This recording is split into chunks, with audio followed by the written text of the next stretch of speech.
tab, grab a seat, and pour a pint. It's time for the Beer Guys Radio Show. You want free beer? Go to the brewery. Dedicated to the art, science, and enjoyment of craft beer. Yo, what's wrong with the beer we got? Now, here are your hosts, Tim Dennis and Brian Hewitt. And welcome to the Beer Guys Radio Show. We are broadcasting from the Beer Guys Radio Studios in Marietta, Georgia. And this week we're talking with Nashville, Tennessee's Yazoo Brewing Company. I'm Tim Dennis, and with me, as always, is my good friend and co-host, Brian Hewitt. Hello, Tim. Joining us today, we have Linus Hall, the president of Yazoo Brewing. We're going to talk about Yazoo's 15th anniversary, what it takes to move a brewery, their core beers, as well as some of their award-winning sour and wild beers. We might even talk about hot chicken and beer laws. Linus, thanks for joining us. Yeah, it's my pleasure. Thanks, guys. Yeah, we're looking forward to chatting. We're sipping some of your beer. Brian, did you just say we're going to talk about hot chicken laws? You know, there is a lot of, precedent when it comes to hot chicken. So I think there's a lot of legal considerations involved in hot chicken. Does hot chicken have what's it called? Appellation designation? Appellation. You know what? I have to Linus, you may be the one to ask for that. How is Nashville protective of their hot chicken? We've been the beer sponsor for Nashville's Hot Chicken Festival every 4th of July now for about 12 or 13 years. And people down here take it really seriously. We're clearly talking to the right person. That's right. Hot chicken. Well, we just got our first Hattie B's here in Atlanta, Linus. So, that's right. And right across from one of our great brew pubs, Wrecking Bar Brew Pub. Yep. And anytime I go down to Wrecking Bar, there's always a line. People line up to get it. Yeah, so. Hattie B's, they've figured out the combination of good beer and hot chicken pretty well. That sounds like my kind of place then. It does. Absolutely. It does. So is Hattie B's the best? It's one of the newer ones. You know, the kind of OG hot chicken would be Prince's here, which I've heard kind of cruelly does not even have beer at all. Oh, terrible. And kind of was a renaissance or an explosion of hot chicken places, probably just like breweries, really, the last 5 or 6 years here in Nashville. So we also have a chain here called Gus's. It's over in Chamblee, Georgia. Is that any good? Is that from Nashville? That's from Memphis. That's from Memphis. And it's more like good fried chicken than it would be this really spicy stuff. Okay. It is quality fried chicken. People can are serious about their chicken everywhere, whether it's wings or the spices or anything. So it doesn't count. It doesn't have the appropriate appellation designation. Yes. Appellation there. Yeah. So whatever that word is. It's not Nashville. The chicken terroir is not That's right. The chicken terroir. That's it exactly. So Brian, what'd you get into this week?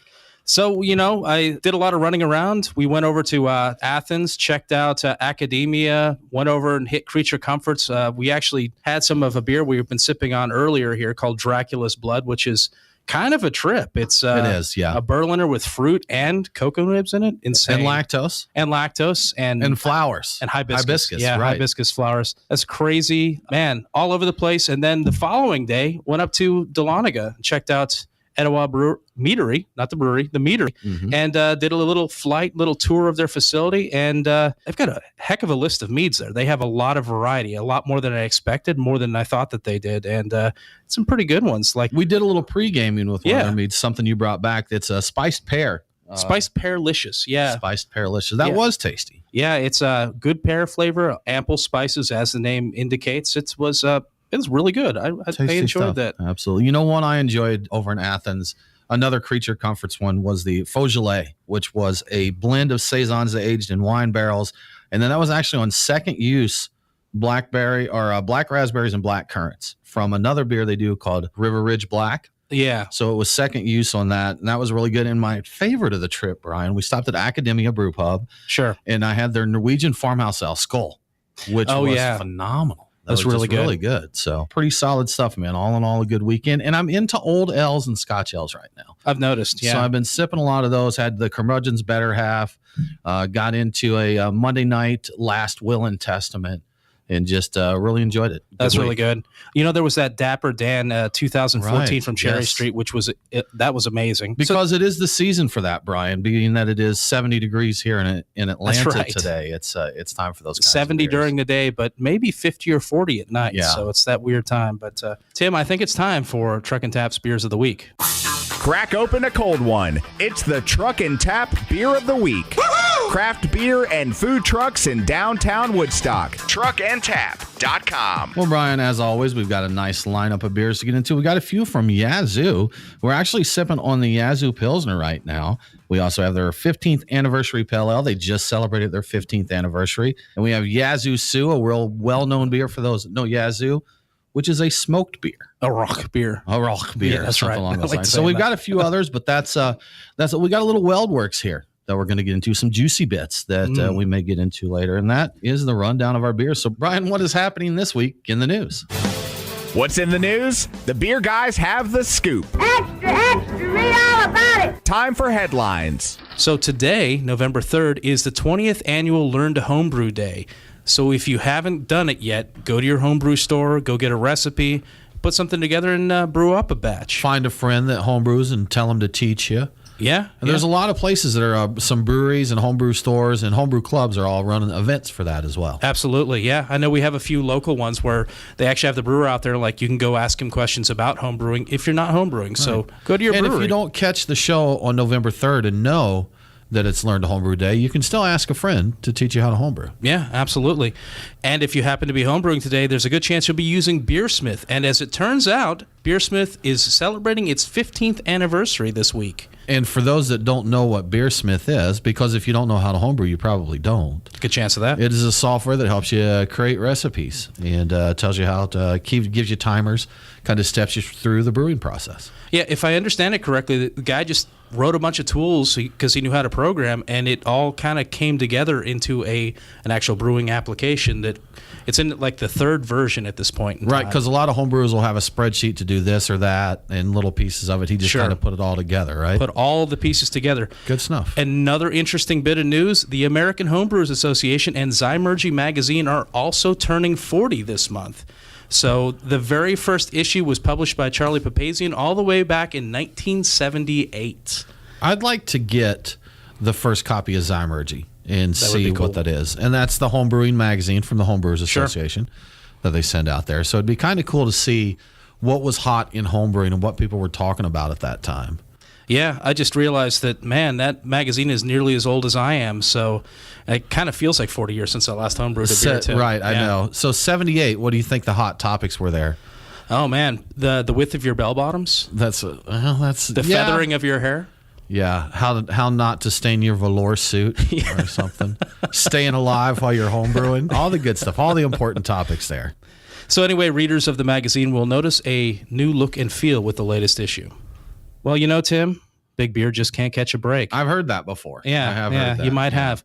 According to Bloomberg, AB InBev cut their dividend in half, and it's causing their stock to plunge. The cut is part of an effort to pay down the $109 billion debt, which came as a result of acquiring their rival SAB Miller. Interesting thought about that. That only just got approved by the Department of Justice like a week ago. That's what I thought. Yeah. So at one point, the stock was down 11% on the news, the steepest decline since 2008. And that's saying a lot because 2008 was a pretty tough year for stocks. Not just big beer that couldn't catch a break that Yeah, year, right? not just that. Yes. Curse you, wine and spirits, because we know Yeah. it's It's all your them. fault. But wait, there's more AB InBev news. The city of Oakland said no to a new Golden Road beer garden. Golden Road is, of course, an AB InBev property.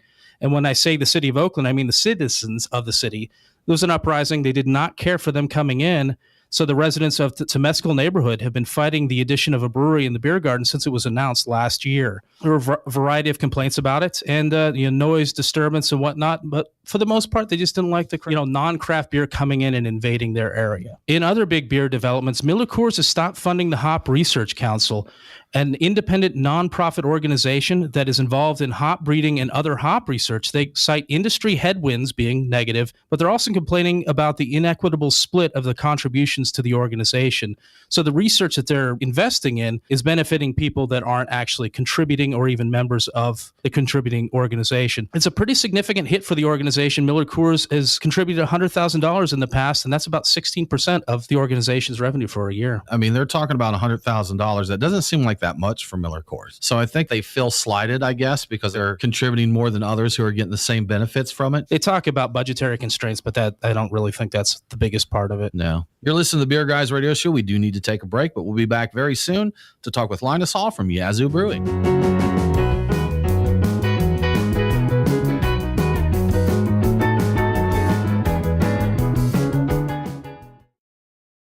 We are Reformation Brewery, celebrating the reformer in you.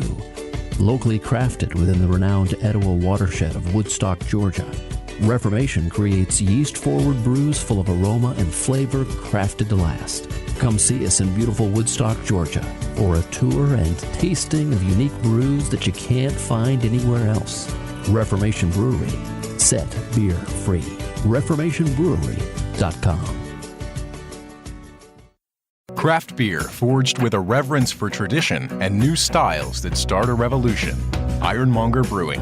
The brewers at Ironmonger Brewing pride themselves at being masters of barrel-aged, hoppy, and sour beers. They invite you to their tap room in Marietta, Georgia to taste and see.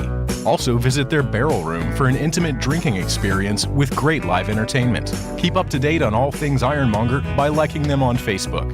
Ironmonger Brewing, establishing a new standard in craft beer.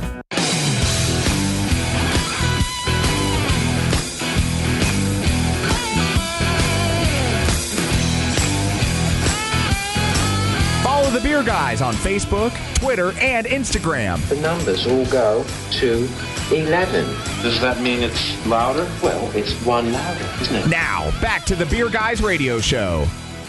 Welcome back to the Beer Guys Radio Show. If you miss an episode, don't worry. All episodes are available as a podcast. Subscribe on your favorite podcasting app and never miss a show. We're talking with Linus Hall, founder and president of Yazoo Brewing Company. Linus, thanks again for joining us on the show here. We do appreciate it. Yeah, thank you. Absolutely. So we are just getting into your Yazoo Pilsner. Can you tell us a little bit about this beer? That's a fun story. I named it after my granddad. He was a big football player at Ole Miss, and then he actually went on to play in the NFL. And, you know, as I was growing up, all he drank was Miller Lite, you know, and when I got into to brewing and homebrewing in college, you know, I'd bring some stuff home and he would take one look at it and like, no, just get me a Miller Lite. Just get right. And, you know, so I wanted to have a beer once we had, you know, the tank capacity to do lagers. I wanted to make one that I thought that he would have been proud of. And, you know, unfortunately he didn't get to taste it, but I think he would have been proud of this one. That's him on the label. That's when you said I named it after my granddad. I hadn't seen the banner with Parker Daddy-O Hall on there. Yep. I thought his name was Pilsner. Yeah, that's what I was thinking. Was his name Yazoo or Pilsner? Pilsner Hall. Or maybe his name was Yazoo Pilsner. I don't know. That'd be a great name. It would be very appropriate to the beer. He drank enough Pilsner to be nicknamed that. He could have been that. Absolutely. Good stuff. So how did you go from being a tire engineer to opening your own brewery? That seems like a heck of a jump there. Yeah, you know, like a lot of guys who started breweries, I came from homebrewing background and in college as a way to try to make good beer cheap. But you know, so I got a job out of school, and then I got another job and moved up here to Nashville with my wife and working for Bridgestone Firestone. But I was homebrewing up a storm and giving it away, you know, trying to meet our neighbors and everything. And I mean, I was making, you know, probably 15 gallons a week or more. And on homebrew, that's a lot of brewing. Yeah. Yeah. You know, and you can't drink all that yourself, no matter how hard you try. Not with that attitude. Yeah. You can't drink all day if you don't start in the morning, right? Exactly. And I just, you know, the craft brewing industry was really starting to take off again after kind of a lull. And you know, I was like, man, I would love to do that for a living instead of making tires. And so my wife, she encouraged me to look into it. She didn't want me to go in half-cocked. So I went back to business school actually at Vanderbilt. And then after a couple of years, I went to the American Brewers Guild program and got an education there and ended up with an internship at Brooklyn Brewery. And that's kind of, you know, I figured I'd gotten enough education. When we got back here to Nashville, I found some pretty good used equipment, and we kind of just like bootstrap our way into it. So I'm curious, which of these homebrew recipes made it all the way into a production beer? Because I figure some of them may have, right? Yeah, our biggest sellers, I guess our longest running beers are our pale ale and a beer we call Dos Perros, which is kind of my take on a Mexican amber kind of alt mashup. And those were homebrew recipes that I worked on for a long time. And then, you know, we had some other ones that we started with and other, you know, beers that we developed as seasonals kind of took over that role. Now that's, you were talking about kind of the time that craft beer was taken off again, you know, and I remember Brian and I are both old enough to remember the late 90s. Yes. Kind of, that kind of first wave or late, I guess, in that first wave of craft beer. Brew pubs were a big thing then. Very much so, those yeah. a lot and having that taste. But so you just celebrated, though, your 15th anniversary, correct? Yeah. We opened in October of 2003. So just celebrated 15 years. And you're the second oldest brewery still in operation in Nashville, right? I think is it Blackstone opened a little bit before you? Yeah, Blackstone is about 5 years older than us, I guess. They had a brew pub kind of near Vanderbilt University for a long time, and then they opened up a production brewery, I'd say, around 2010, somewhere around in there. So would you say in that time has your personal taste and have the beers evolved since then? Or like your Dos Perros and those, have you stuck kind of true to what you started with? Oh, yeah. Our beers have definitely evolved. We still love, our originals, but we've gone in a lot of different directions. Probably some people would say too many different directions, but, we like our newest ones are our Pilsner, our 15-year anniversary is kind of our take on a hazy IPA style, New England IPA. We've started probably the last 4 or 5 years developing a sour and wild beer program that we've labeled the Embrace the Funk series. So yeah, we intended to always be really local to Nashville and Middle Tennessee, and that's nice because people start to trust you after a while, and you can try your hand at a lot of different styles. I'm just curious, has the local scene kind of have a craving for? Do they like the hazy IPA? Has that caught on there? It has, yeah. It's definitely some breweries here are killing it, like Bearded Iris, friends at Southern Grist. Have really adopted that style, and we've played around with it some through our tap room and through some seasonals, and I guess we're a little bit more old school, and we like to have beer that we know is going to be shelf stable and that we can put out into distribution. So that's been the challenge for us to try to find a way of doing it where we're pretty comfortable putting it out. Yeah, Linus, that's one thing with those big hazy juicy IPAs, all those late hop editions, that it's not something you can really send out into distribution into the hands of the unknown there as to how it's going to be treated. You really kind of need control over that to make sure people get it the way it's intended, right? Yeah, and there's two ways, I guess, to do that. And one is to sell it really close to the source and sell it really, really fresh. But we've been working on some different methods, and obviously the big guys like Sierra Nevada have come out with some beers that are fairly shelf stable. So it definitely can be done. I think you just have to know all the inputs to your process and how to account for all the proteins and tannins that you're putting into that beer. Getting back to the local scene. So Nashville is a city that's known for country music. What kind of influence has the country music scene had on your beers, or has it had any? Well, you're going to be tasting one later on that definitely had a Johnny Cash influence. That's our beer named Sue. I was going to ask. Yeah. Yeah, and we're known for live music, I would say, as much as just country music. There's a fantastic independent kind of music scene here, and it tailors in with our kind of our great restaurant scene, and now our hopefully getting recognized craft beer scene. So the main thing is just music is just everywhere here. People forget when you travel and come back, like, wow, it's so amazing to see every bar you walk into, there's somebody playing. Not the corny, bro country stuff that you hear on the radio, but the authentic stuff that you can go down, to the station inn around the corner from here and here. So I guess it's just the whole creative vibe is part of Nashville. You're talking about the country music and that bro country. And I have to say that, so my dad is from North Carolina. My mother was from West Virginia. So I'm half hillbilly and half redneck. So there was a lot of country music in our house when I was a kid. And I've heard some of the stuff on the radio now, and I'm like, this just doesn't sound right, And I'm not a big country music fan at all, but I can appreciate, some of the old school original country. But these kids today, Brian, do you have to country music? Do you have to have that crunched up cowboy hat that I see a lot of people wearing? It does help to properly enjoy that. Spurs. Yeah. It helps if your truck's broke down, your wife has left you, and you need a dog. All of those things are very helpful. Or Dos Perros. And appreciate. Maybe you need Dos Perros. That's right. Dos. Then you can appreciate it. Absolutely. So I've read that you're only distributed in Tennessee and most of Mississippi, and you've been around for 15 years. I'm kind of curious about that. Is that still your distribution map right now? And if so, why haven't you expanded a little outside of those borders? Well, I guess two reasons is, Nashville has been growing so rapidly that I tell other brewers it's almost like opening up a new market every year just by staying at home. And And then the other reason is, the further you get away from home, the less relevant, being local and means, and it's harder to get taps from, especially with all the local competition heating up in every market down south now. And, we just thought if we could really establish ourselves in a narrow kind of distribution range, then it was just easier to keep the beer rotated and fresh. It was more authentic.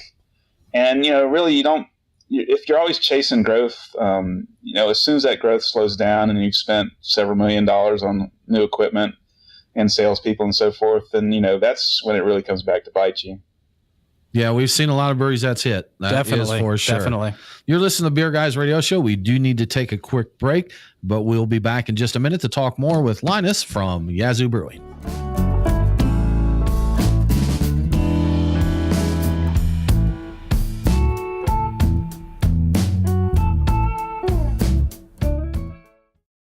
Are you thinking about opening a brewery in the Atlanta area? If so, take a look at the Park at Georgetown. This unique community will feature a collection of restaurants as well as a craft brewery within the new J.W. Holmes luxury development, Dunwoody Green. Conveniently located less than half a mile from I-285, this enclave of restaurants will be the gathering place in Dunwoody. Krim and Associates, the developer of the Park at Georgetown, wants to talk to you. For more information, call Todd Semrau at 404-226-6526.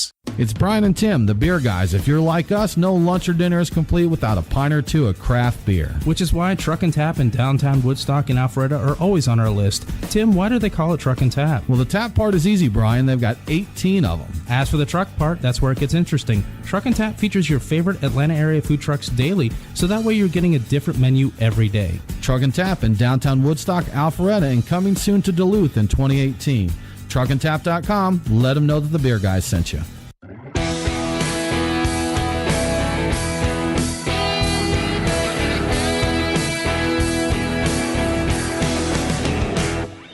Follow the Beer Guys on Facebook, Twitter, and Instagram. Well, I'm sure I'd feel much worse if I weren't under such heavy sedation. Now, back to the Beer Guys Radio Show. Welcome back to the Beer Guys Radio Show. I want to give a quick shout out to one of our great radio affiliates, WTKI, on 1450 AM and 92.9 FM in Huntsville, Alabama. Catch Beer Guys Radio on WTKI every Saturday at 1 p.m. Central. We're talking with Linus Hall from Yazoo Brewing Company. Linus, we have just opened your 15th anniversary beer. We're sipping on that here. And, boy, that is interesting. And I know it's using a new interesting hop. Can you tell us about this beer? Yeah, the hops we used in that, it's kind of our take on a hazy IPA. The base malts, it's a lot of oats and a lot of wheat. Not much bittering hops, and then we dry hop the heck out of it with a new hop called Sabro. Sabro and Denali is the hops in that. And Sabro, to me, it's a low alpha hop, so there's not much bitterness to it, but it's got like this crazy like candied peach kind of aroma and flavor to it that we really thought would be cool in a one-off beer like this. Yeah, this beer is really tasty, and I get that candy note that I also taste the Denali hops. And Brian, as you know, I'm not a fan of Denali generally. Yes, yeah, but it works really well with this Sabro, so that's tasty. And you were telling me, Brian, that Stan Hieronymus' newsletter just came out about hops, and he was saying that these just got their name from being experimental, right? Just this year. I think this might have been the one that they were calling the Homebrewers hop for a while, and it had been used for quite a while. I think it was like 20 years in development for this particular hop.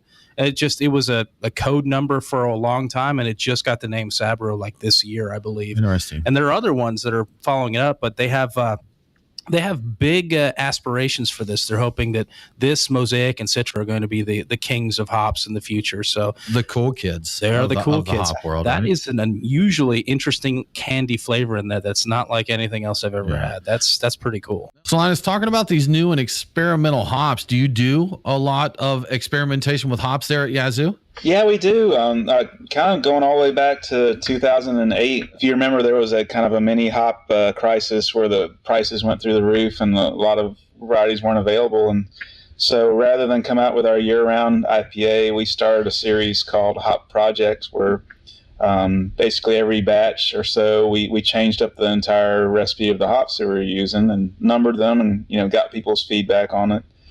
And people seem to really love the idea of a constantly evolving IPA. And we got all the way to 2013 and had done 86 different versions of them when we decided that was enough, and we settled on a year-round one that we now call Hop Perfect.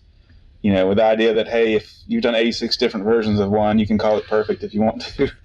And it uses a lot of Citra and Mosaic, and that's kind of our year-round IPA. Yeah, if you haven't perfected it by 86 different iterations, then you might never. Yeah, we were pretty happy with that one, and we finally got our contracts lined up to get the hops and settle on that. So I had stopped in at actually Yazoo Brewery back around that time, the hop crisis, 2007, 2008, and I drove through, and it was a tiny little tap room that you had, and the hop projects, I was so excited by that. I was going to ask you if you were still doing those. I noticed that I hadn't seen many of them on Untappd recently. So did you basically replace that hop project with the pilot batch system that you have now, the pilot batch beers? Yeah, for sure. We decided about a year ago to start getting more beers in our innovation pipeline, and so our brewers take turns doing 10 to 15 gallon batches, and we put them on tap. Get people's feedback from tasting it. And we actually started a fun little kind of in-house competition where whoever had the best rated beer for the quarter, that's the beer we're going to do for one of our seasonals coming up. So it's fun. The brewers, they have a lot of fun with it and take it pretty seriously. And unfortunately, some of the ones we can't really scale up, and so we have to pass on it. But it's been a lot of fun. Now, there's something I wanted to talk about here, because you're talking about, not being able to scale up in that. Here in Georgia, we just got the right to direct sales at our breweries last year, and we've seen a wave of more small batch brewery only releases. And one thing we love to talk about here, Linus, and I'm sure that you absolutely love, is beer laws. And so, and how they impact what you can do there. So Tennessee actually has some pretty interesting beer laws, correct? Yeah, everybody loves to complain about their beer laws. We, for the longest time, our taxes were just crazy. That they were based on the wholesale price of the beer. It was a 17% tax. And wow. So craft beer, and the more expensive you got, the more taxes you paid. So that was when we formed our Tennessee Craft Brewers Guild back about 4 or 5 years ago. That was one of the first things we tried to tackle, and we didn't manage to get the Tennessee out of the number one spot, in taxes, but we did get it managed to convert it to a flat per gallon tax. So at least every brewer in style of beer is paying the same amount in taxes, which really lowered the amount of taxes taken out on craft beer. And then for the longest time, you were capped at 6% ABV if you wanted to sell beer through, grocery stores and regular kind of beer outlets. Anything over that was considered liquor and was only sold through liquor stores. And so we managed to get that cap raised up to about 10% ABV. But we have been kind of lucky on some fronts compared to Georgia. We've always been able, since the late 90s or so, to sell beer in our tap rooms, sell beer to go. We can even self-distribute in the county that you make the beer in. So for us, we could do all of Nashville when we started. So, everybody complains about their beer laws, and some are pretty bad, but, it makes for fun trips up to the Hill to try to convince lawmakers. Right. And a good reason to drink too, right? I think every state sees the worst of their beer laws, but everybody has, certain beneficial things. I know you mentioned the 10% cap.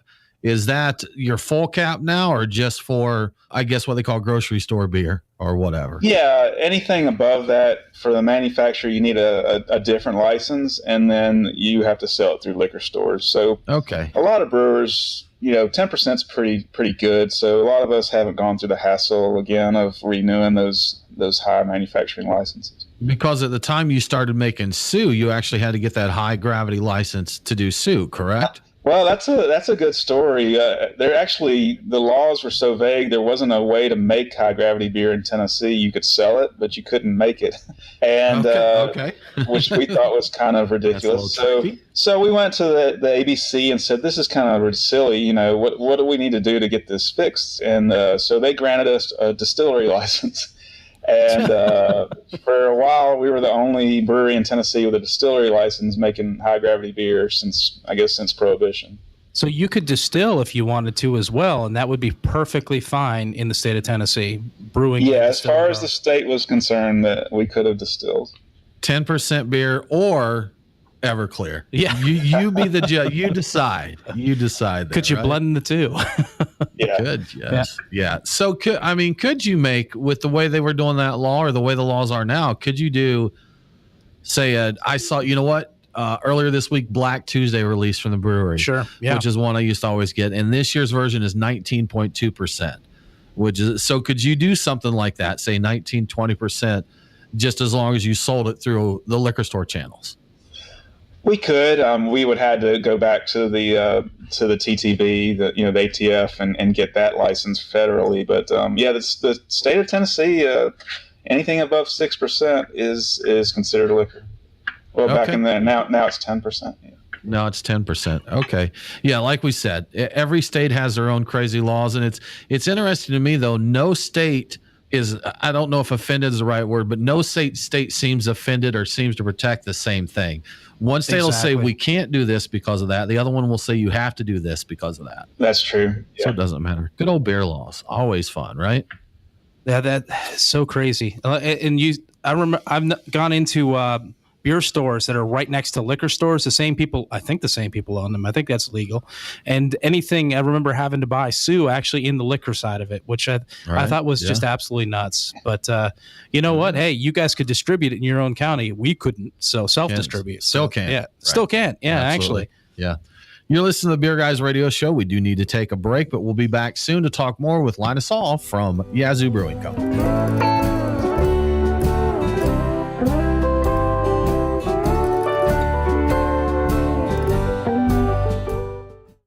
Looking for a great way to promote your business? CedarStream has what you need. For apparel, stickers, signs, and banners, we're your one-stop shop. There are never any art fees or setup fees. And if you need your items quickly, there's no additional charge for rush orders. Whether you own a brewery, bar, bottle shop, or other business, CedarStream is ready to serve you.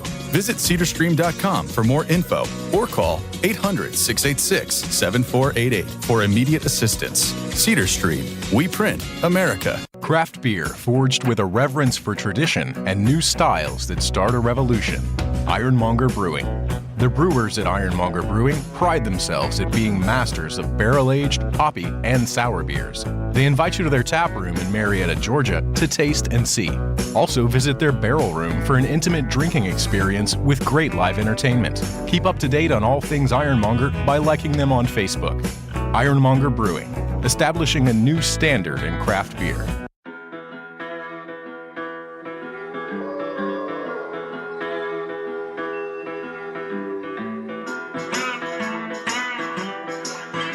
Follow the Beer Guys on Facebook, Twitter, and Instagram. Your revolution is over, Mr. Lebowski. Condolences, the bum's lost. Now, back to the Beer Guys Radio Show. Welcome back to the Beer Guys Radio Show. If you enjoy the show, please consider supporting us on Patreon. Just go to patreon.com/beerguys. Patrons get some cool perks like Beer Guys swag and commercial-free episodes. We're broadcasting from the Beer Guys Radio Studios in Marietta, Georgia, and we're talking to Linus Hall from Yazoo Brewing Company. Linus, we just got into a beer named Sue here, and we talked a little bit about Sue a little bit earlier. So this is a smoked beer. Not too heavy on the smoke, though, right? More malt with a little smoke in there for character, correct? Yeah, I'm good friends with a couple of pitmasters here in Nashville. Shout out to Pat Martin at Martin's Barbecue and Carrie Bringle over here behind us at Peg Leg Porker. And they used to sit in our tap room and drink a lot. And I brought this test batch out, and I liked it. And they's like, whoa, that is way too smoky, dude. Okay, yeah. And so that's when I knew I had it dialed in. But, it uses a lot of cherry wood smoked malt. which to me is more like a wood-fired pizza oven, and not the liquid ham kind of smoke that you get in a lot of even the German Rausch beers. So if we were going to pair this with something, would a good old plate of barbecue be a good pairing option for this? Yeah, barbecues are really good. This beer's great with cheese, believe it or not. I can see that. And then if I'm smoking a pizza, if I'm smoking a cigar, obviously I love this one. No, Brian just perked up over here, Linus. Now you're speaking my language. What cigars do you like to smoke? Man, we've had some good local brands. Let's see, Crowned Heads is a local one in Nashville. Oh, yes, of course. No John Huber. That's some quality stuff there. Yeah, CAO was local for a long time, but they not anymore. So whatever I can get, really, for trading for beer. I forgot that both CAO and Crowned Heads were Nashville brands. That's right. Those are two pretty big brands out of Nashville. And John Huber was with CAO before he went to Crowned Heads. To Crowned Heads. Yep. Right. Something I think this would pair really well with is like a cheesecake or maybe a creme brulee as a dessert course. You just like creme brulee. I do like creme brulee, but I also think this beer would pair nicely with both of them. Yeah, so I think we need to talk about you're moving your brewery, and that seems like a kind of a big deal, and somehow you're doing it without any kind of beer production disruption. I don't even know how that's possible. Well, we haven't done it yet, so we'll see. This get back with you in a year, right? Yeah, this is going to be our third home. We've kind of ran out of room down here in this area of Nashville. It's called the Gulch. When we moved here 8 years ago, there wasn't much going on. We bought the building. It was kind of an industrial area, and now it's all high rises and pedal taverns and bachelorette parties everywhere. And so it's getting really hard to operate, production brewery down here. So we sold the land, and we're using the proceeds to basically to build out a new brewery in Madison. So we hope to be, we're in construction phase right now, and we'll be moving everything over once the shell is done, and that will hopefully be up and running again in the summer of 2019. Okay, I was wondering. So you're looking a little short of a year to get it opened over there, then, correct? Yeah, we're giving ourselves a little bit of buffer because things with construction and breweries always take longer than you think. Never go as planned. We run a list of the breweries in planning here in Georgia each year, and when I first talk to a new brewery owner or a soon-to-be brewery owner, everybody's so optimistic about when they're going to open up. And I see it slide and slide and slide. Sure. So next year we've decided we're going to actually have a pool of what their originally targeted opening date is and when they actually open. There's a brewery that's about to open soon in Georgia that was one of our first guests when we started in 2016. And they're still working on it. So we're getting ready to go into our fourth year, and they'll be opening soon. Sometimes things just happen. Well, to give everybody benefit of the doubt, I've been through it before twice now, and there's a lot of things that are out of your control. Permitting, licensing, crooked contractors. You're always optimistic.